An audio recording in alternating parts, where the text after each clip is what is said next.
J'ai une dyspnée, j'ai du mal à respirer. Que faire? Voici la question du vendredi. Alors, comme tous les vendredis, je réponds à une question sur un des thèmes de la forme durable, corps, mouvement, nutrition, respiration, endurance ou l'entraînement, le coaching en général. Alors, cette question, elle peut paraître compliquée parce que dyspnée, c'est pas non plus un terme qu'on utilise tous les jours. Alors, qu'est-ce que c'est que la dyspnée? La dyspnée, c'est une difficulté à respirer. Et là, ben, on va éviter d'aller trop loin parce que j'ai quand même décidé de répondre à cette question, mais pas complètement en fait.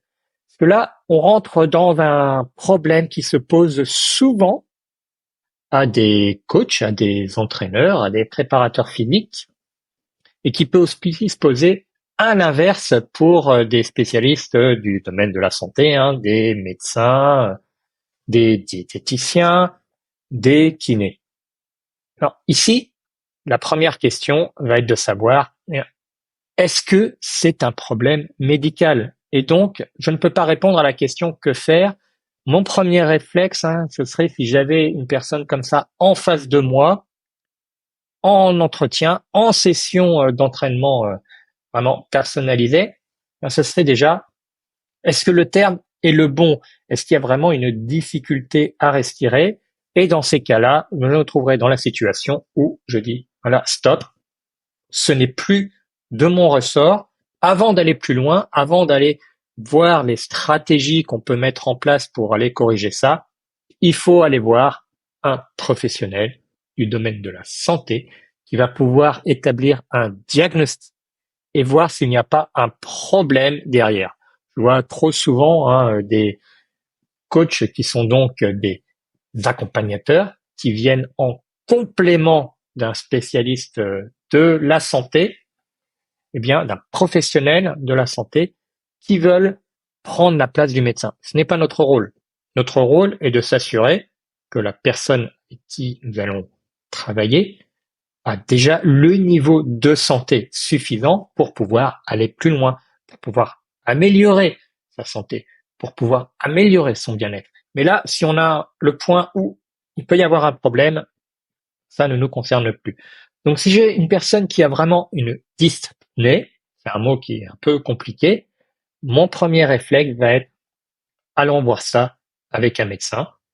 On commence par un généraliste. Alors le généraliste n'est pas nécessairement un spécialiste de la respiration, il va pas forcément savoir, mais déjà, il va avoir une vision plus globale et il va pouvoir voir est-ce qu'il y a un problème de santé derrière. À partir de là, il va pouvoir prendre une orientation qui est dire, là, il faut aller voir un spécialiste.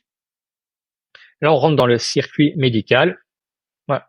J'ai rien à dire là-dessus. Ce n'est pas mon domaine. Donc, c'est pas moi qui vais dire ce qui est bien ou pas de faire dans ces conditions-là. Ou alors, il va pouvoir dire, là, il n'y a pas de problème particulier. C'est juste une difficulté, mais qui n'est pas liée à un problème médical. Et là, on va pouvoir commencer à travailler ensemble. Donc, je ne peux pas répondre à cette question de manière générale parce que à chaque fois, il y a un doute qu'il puisse y avoir un problème plus grave derrière, mais pas juste un problème de forme. Il faut en passer par le circuit médical classique. Ce n'est pas le rôle du coach de se substituer au médecin. Par contre, on peut venir en complément.